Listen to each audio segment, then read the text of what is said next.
What do you see when you look at BoardGameGeek's 100 top ranked games? Do you think it's a fair representation of the board gaming hobby? Are you even familiar with many or all of the games? One thing is for sure. The top 100 list gets a lot of attention. You can even buy scratch-off posters to keep track of which games you've tried. So whether or not the rankings are meaningful, it is definitely certain that these are games of great renown. However, for this video, the challenge that I've taken on, and if you want, you should try it too, it's not easy, but the challenge that I've taken on is to select 10 games that should be cut from this list of renown and replaced with other games that I think are underrated and deserve more attention.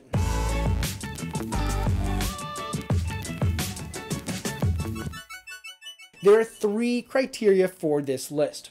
The first criteria is, if you're making this list, if you are doing this challenge yourself, you have to do it in recognition of the stakes.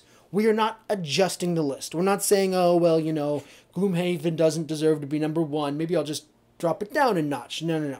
We are replacing those games. The second criteria is, if you're going to cut games, they have to be games you've tried. It would be too easy to just pick on a game that you don't have any interest playing because you've looked at a video and you think it looks boring to you. I have no interest in playing Seventh Continent, but I recognize that there are people who are interested in that.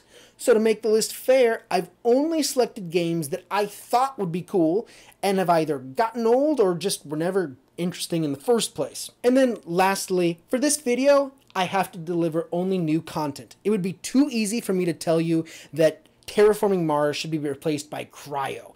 I've told you that already. Or Wingspan should be replaced by Gizmos or Living Forest. I've told you that already. So in this video, I've got 10 new games that I think are overrated and 10 other games that I think should take their place. So let's go into the list. You can also watch this video on theperfectboardgame.com, where you can not only browse the games as you watch the video, but also check out their prices and even read their reviews. You can find that link in the description. The first game that should be cut is Robinson Crusoe. Robinson Crusoe is an adventure game driven by cards and essentially worker placement, cooperative game that has several missions and is very, very hard. But the reason I think it should be cut is because I've introduced it to several groups and it just doesn't stick.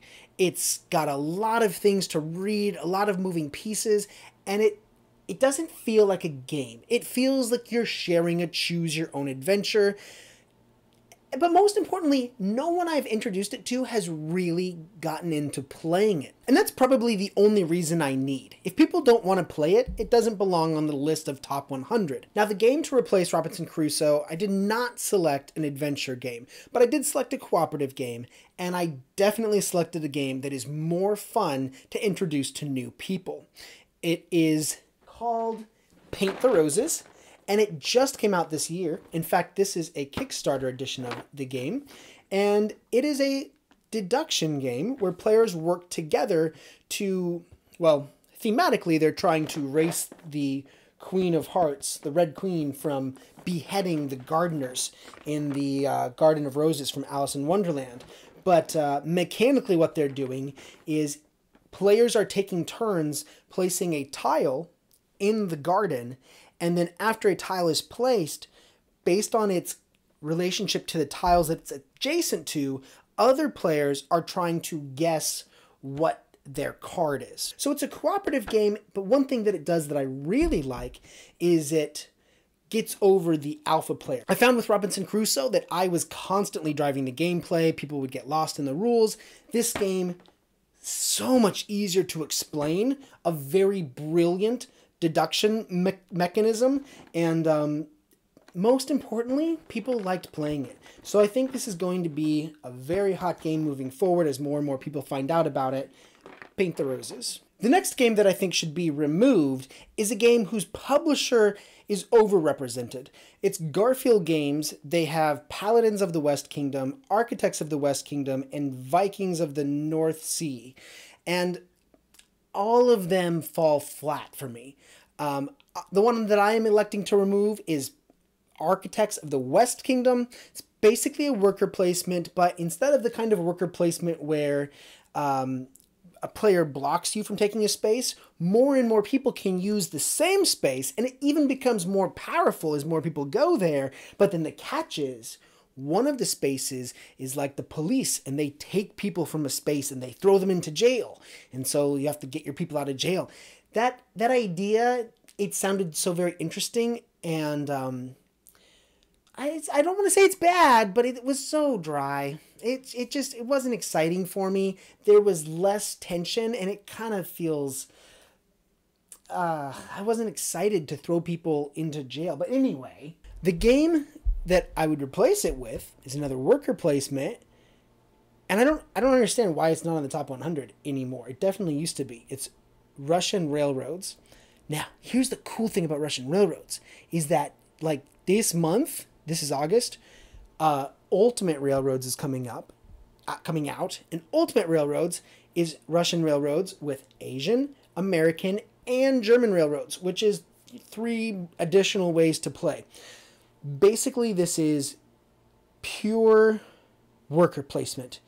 And people might not like it for that reason. I think it's excellent how it's involved and how it informs your strategy. But basically, you put a worker onto a spot, it blocks everybody else from that spot, and it gives you something to build your point engine. Everyone's basically just building an engine to make more and more victory points. And there's a lot of tension between trying to figure out what other people are trying to take and getting first player so you can take the most valuable move. The thing about Russian Railroads isn't the theme.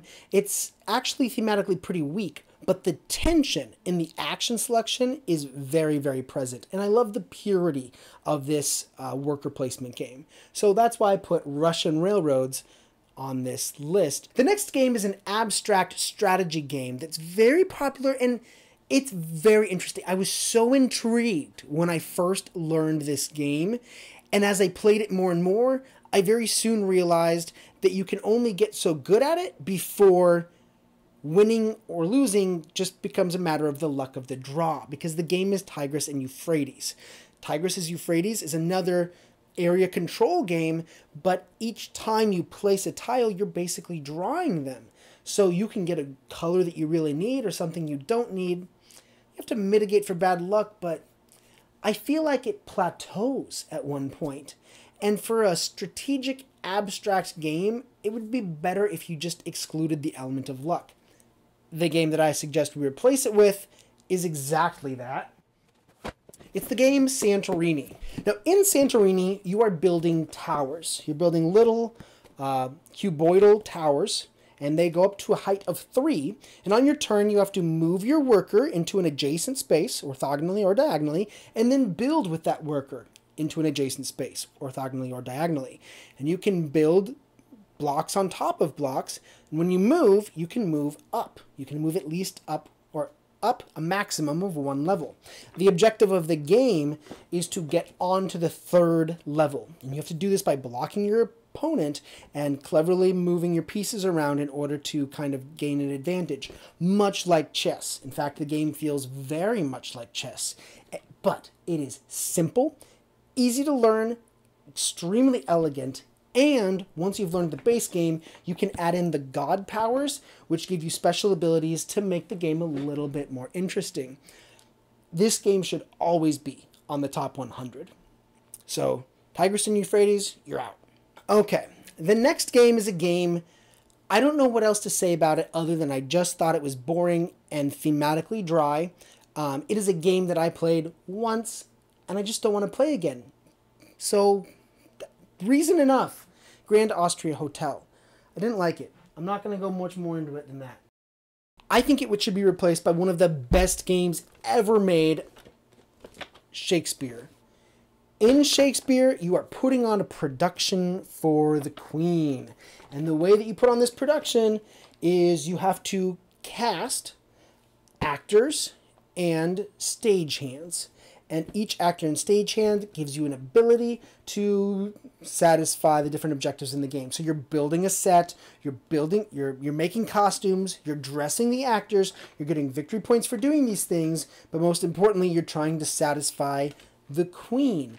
and she wants certain things in her production. So what I love about this game, I mean, there's so much to say about it, but I love the bidding mechanic. Now listen, if you were looking for Shakespeare right now, to the best of my knowledge, this is also out of print. But here is what I'm looking for in this game. This is an action bidding system where every single round, players put their action pawns into their palm of the hand and they all reveal it at the same time. Whoever bids the least number of actions is the player who gets to go first. So, bid more actions, you get to do more. Bid less actions, and you get first choice at some of the things that are available. Which is, most of the time, that's costume pieces and set design pieces. And then, not to mention the actors that you can cast. I want to find more games with that mechanic. If you know games that have that mechanic, tell me about it in the comments, because Shakespeare is great. The next game, I'm cheating a little bit because technically I haven't played it, but also in another way I have. It's Battlestar Galactica, and that's on the list of top 100, but I've played Unfathomable. And Unfathomable is a retheming of Battlestar Galactica, but Unfathomable is not on the top 100. The idea is the same. You are on a ship, you are trying to fend off aliens or fend off sea monsters in Unfathomable. And other people have secret identities. You think that they're helping you. They could be bad. You have to do the best you can. It's like a semi-cooperative trader game. What I'd like to do instead is put in a different secret identity game that is a classic. I know a lot of people know this game already, but it belongs in the top 100. It's so replayable. It's Avalon. Similar to the other game, there are secret roles, and there are bad guys and there are good guys, but the cool thing about this is that there's no player elimination, and the gameplay, I guess this is what really comes down to. The gameplay is all about social deduction here, whereas in Unfathomable, at least, there's a lot more going on. You're trying to repair the ship, and you're trying to do all of these other sort of tasks, and you're moving around the board, and things are getting moved around by the bad guys. You have to fight them off, and there's so much more going on. It's almost distracting you from the core game. The core game is figuring out who's who. This game has very simple gameplay, and the entire thing is about accusations and trying to figure out who's who, and it's easier to learn. It takes so much less time to learn these rules, which I think is fun for a social deduction game. It's much more accessible. So, that's my choice. The next game is by a designer who I think is just overrepresented. The designer is Uwe Rosenberg, and he has Le Havre, and Agricola, and Caverna, and Feast for Odin. He has so many games, and he's a great designer, but for crying out loud, the game that I think should be kicked off is Field of Arle.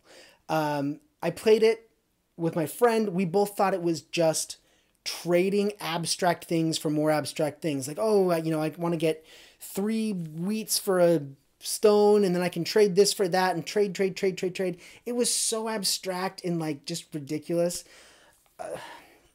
There are better 2-player games that have that kind of tension. However, the game that I chose is not 2-player. It's 1 to 4-player, and it will most certainly be in the top 100 soon because it is fantastic. It's called Carnegie. It came out this year. The game is wonderful. Basically, what you're doing is action selection. On a person's turn, they pick an action, and everybody performs it. And when that action gets selected, like a lot of games like Puerto Rico, the person selecting the action gets an extra benefit. In this game, it's not the case. What's happening is when you pick the action, income is associated with the action. And you can only get the income if your workers are positioned advantageously. So as you're picking an action, you're going, well, if I pick this action, I get something, but everybody else does too.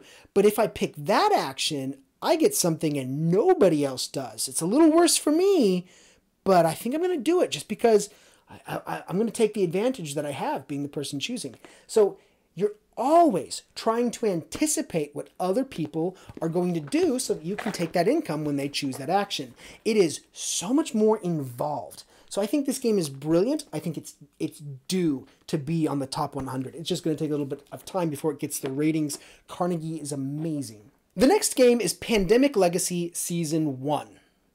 And while I like the idea of Pandemic Legacy, I don't like the fact that there are 3 of them. And Season 1, which I played, although I didn't play it all the way through because I got bored, I didn't want to play all the missions, it just feels like Pandemic with stickers. It adds the least to basic Pandemic. Maybe you could say I haven't played it since I didn't play the whole thing. The fact that I got bored, I think, is already saying something. So I would replace it with a game that it's not cooperative, but it is excellent. It's called Imperial. And Imperial is a game where you are competing with other players to be the richest investor by buying bonds in the countries of Europe right before World War I. And so there's alliances being formed. You're moving militaries around in order to grow your influence so that you can make more money through taxation and by paying out those bonds. What's cool about this game is that no one is controlling any one country. Rather, people are just buying bonds in the country, and whoever owns the most bonds in a given country is the person controlling the country for that round. If another investor comes in and buys more bonds, they will take control, and they will actually take the pieces that belong to that country and start taking control of that country's actions. So, again, because it's the players controlling the countries, but it's the countries who take the turn. So it's like first turn is Austria. Okay, who's in control of Austria? That's your turn. Okay, great. The next turn is Italy's turn. Oh, who's in control of Italy? Oh, it's you again. You get 2 turns in a row. That's very interesting. But it's not about control. It's about money at the end of the game. And isn't war always about money? Thematically, the game has so much depth. Gameplay is always very, very interesting. And then the action selection is done on a rondel, which if you haven't played games with rondel before, absolutely love that. Imperial. Or Imperial 2030, which is a variation on Imperial. The next game is another 2-player game. And I just think the game is dated now. In fact, the producers of the game have lost the license to the intellectual property, so you can't even get it anymore. It should be kicked off the list. It's Netrunner. So out with Netrunner. It's good, but it's one of these games where you buy different cards to like improve your deck.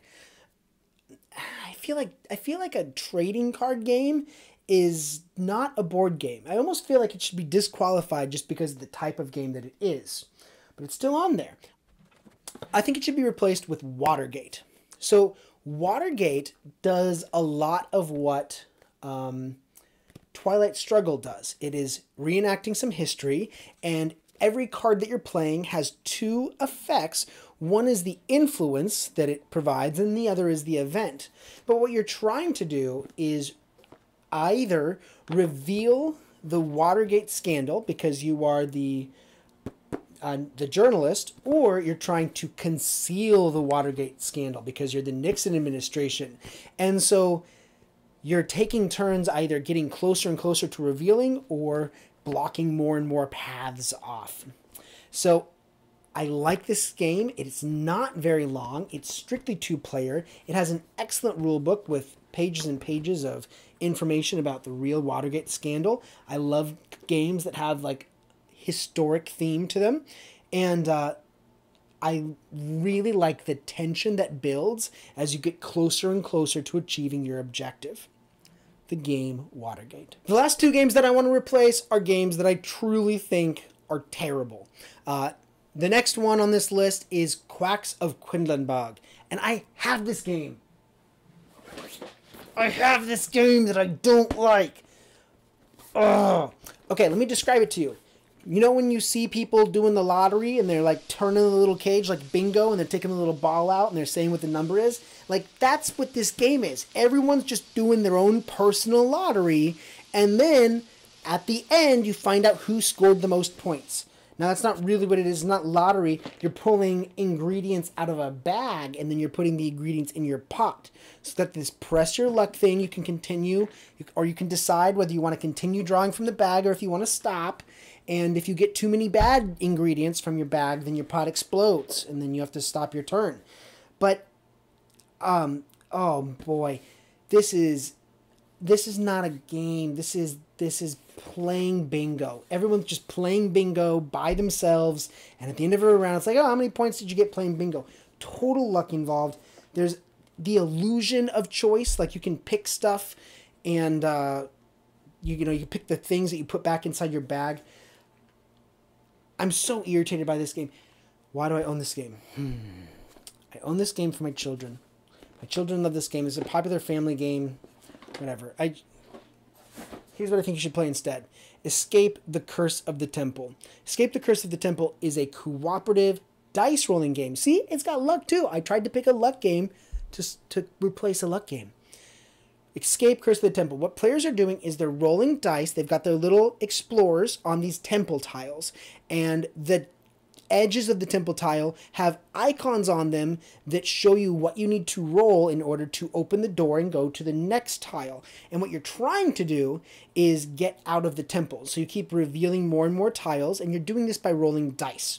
But there are a couple of things, like, it's full of luck. See, I like lucky games. It's got two things really going for it. One, there are bad dice rolls. But because the game is cooperative, if you get stuck in a room, you can call for help, and other players can come into your room and like loan you their dice in order to free you out of that room. I love that. The other thing is, it's real time. This is a real time game, and there's a soundtrack for the game. There's a soundtrack for the game, and it goes like boom. It's like really intense music. And so you have a certain amount of time to roll your dice, and it's very, very frantic. Oh my gosh. Oh, good. I got the thing. Okay, great. Open the tile. Oh, it's this tile. Okay, great. I need to roll things. Oh, I'm stuck. I'm stuck. Somebody get me. It's so frantic and so much fun. I feel like Quacks could be that way if it wasn't so freaking boring and isolated. Escape the Curse of the Temple. Super fun, family cooperative explore game. And then the last game is an old game that's been on the list for years, and I don't know why. It's so boring. It is so boring. It's called Power Grid. And in Power Grid, this is all you do for the whole darn game. You just take bids on factories that will produce different types of power. So this one's a coal factory, and this one's a solar plant. And you just keep buying these factories so you can put them into your network and then produce energy to make more money, so that on the next turn you can bid for another factory, and you just keep doing that. People just say, oh, I'll pay 11, I'll pay 12, I'll pay 13. So boring. The one that I think can replace it is a worker placement area control game that has a lot more conflict, interesting conflict, and competition. Although these days it's a game that you have to play online because it's out of print, but it's called Mirmies. There's a few great things about Mirmies, and if you want to play this game online, I think this one's on BoardGameGeek, or the French website. I will leave a link in the description. It is a game where you are managing an anthill, and you have your player board where you can put little ants to do work and get resources, or your ants can leave your player board and go out into the garden. And when they go into the garden, they leave pheromones behind. And the pheromones help control regions of the board and help make movement easier, which thematically, if you think about it, that makes a lot of sense. Ants leave pheromones in order to provide a trail for other ants to follow. So you're spreading out across this garden, and then there's some excellent objectives and conflict as you go out there and try to invade other ants' regions. Thematically, it might sound kind of silly, but the game is very deep, and I like how tight the game is. There are only 9 rounds of actions in the entire game. You have to be very efficient. It is a much more interesting game for worker placement and area control. And that's Mirmies. So that's it. 10 games that I think should go, and 10 games that I think should be either in the top 100 or back in the top 100. If you've got an idea for 10 games that you think should be replaced, let me know in the comments. Thank you so much for watching, and I'll see you next time. Bye-bye.